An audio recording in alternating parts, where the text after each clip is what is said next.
Сайн байцгаана уу бүгдээ. Та бүхэнд өдрийн мэнд хүргэе. Ээлж дагуулга дэмжих үед ороо та бүхэнтэй уулзаж байна.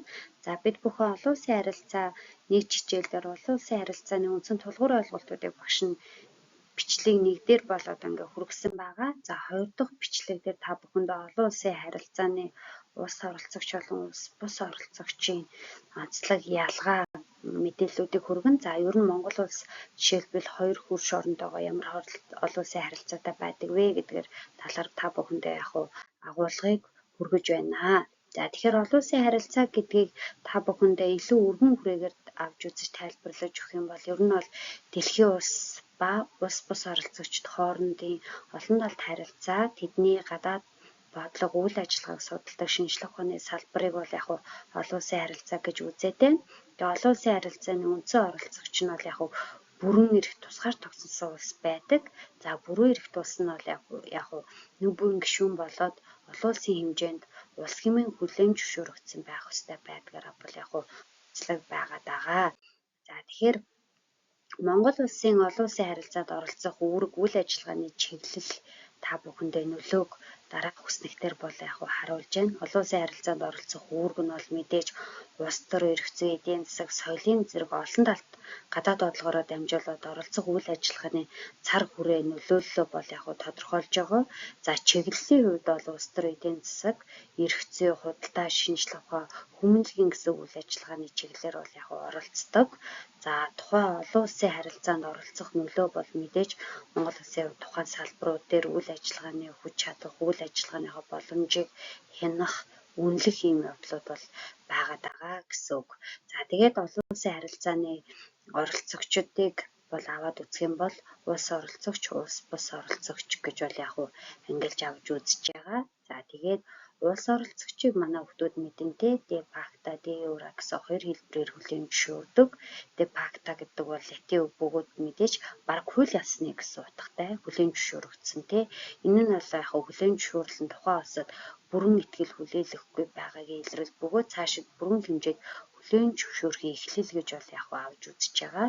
За de юрегийн хувьд бол тухайн латин хэлээр хууль ёсны гэсэн утгатай бөгөөд олон улсын эрх зүйн ойлголтоор тухайн улсыг бүрэн хүлээн зөвшөөрөх хэлбэрийг бол илэрхийлж байгаа байх нэ. Тэгэхээр энэ хоёр ойлголт нь бол эсрэг утгатай. Нэг нь болохоор одоо хууль ёсны хүлээн зөвшөөрөхгүй байх, нэг нь бол хүлээн зөвшөөрөх хэлбэр байгаа. За улс бус оролцогчийг бол дэлгэцэн дээр багш та бүхэн жагсаасан байна.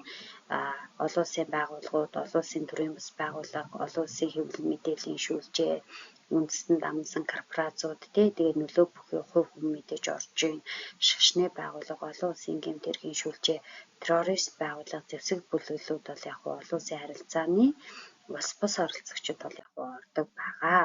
За тэгээд мэдээж улс орон бүр аюулгүй байдлаа хангах чадвар боломжоор харилцаа адилгүй байдаг. Тэгээ олон улсын харилцааны улс оролцогчдыг дотор нь гүрэн дунд улс, бага улс гэж бол авч үзэж байгаа. Мэдээж их гүрний үед бол өөрийн аюулгүй байдлыг төдийгүй хөрш холбоотой улсуудын бүс нутгийн аюулгүй байдлыг хангах хүчин чадалтай улс, дунд улс бол өөрийн ойрын хүрээллээр ялангуяа хөрш улсууд бүс нутагтаа баттай нөлөөлдөг голчлон эдийн засгийн дэм тогтвортой эдийн засгийн хөгжилтэй улсууд байдаг байгаа.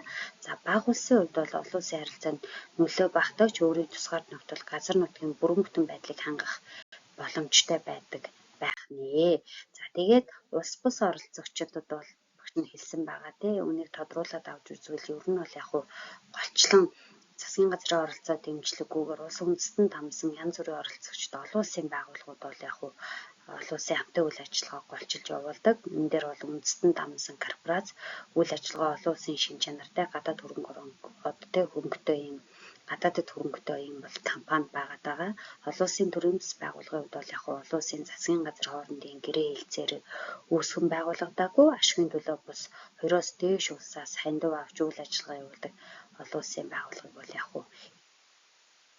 энэ бол улс бус оролцогчд ордог байгаа. За тэгээд Монгол улсын хувьд бол 1990 оноос хойш хоёр хөрш оронтойгоо найрсаг хамтын үйл ажиллагааг хөгжүүлэх юм зорилт тавьсаар ирсэн. За мэдээж хоёр хөрш улсын хувьд бол эдийн засаг, соёл, боловсрол, улс төр гээд салбарт амжилттай хамтарч ажиллаж байгаа.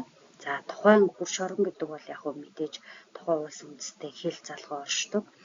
Тэр улсын дотоод гадаад үйл ажиллагааны чиглэлийг тодорхойлоход үлэмж маш нөлөөлөлтэй тий улс орныг бол яг хөө хэлж байгаа. За тэгээд мэдээж алдартай ишлэл байдаг. Мөнхийн тайсан гэж байхгүй, мөнхийн хөрш гэж байдаг гэж 20 дугаар зууны шилдэг сэтгэгч Черчилль бол яг хэлсэн байгаа даа. Тэгэхээр гол нь тэнцвэртэй байх гэдэг нь бол Монгол улс хоёр хөршийн зүгээс үзүүлэх харилцааны эрэг сөргнөлөөг нэг талд нь хэд хэлбэхгүй тэнцвэр дадлыг хадгалах бол яг хамгийн чухал байгаа. За тэгээ Монгол улсын хоёр хөрштөөгөө харилцах зарчим, харилцах чиглэл бол дэлгэцэн дээр бол мэдээж стратегийн болон тэнцвэртэй байдал олон тулгуурт хамтын ажиллагааг бол чухалж байгаа нь хамгийн чухал байх нэ. За ингээд бид бүхэн та бүхэндээ ээлжид агуулга дэмжих үед байгаа хүргэлээ. Анхаарал хандуулсанд явал баярлалаа. Та бүхэнд амжилт хүсье.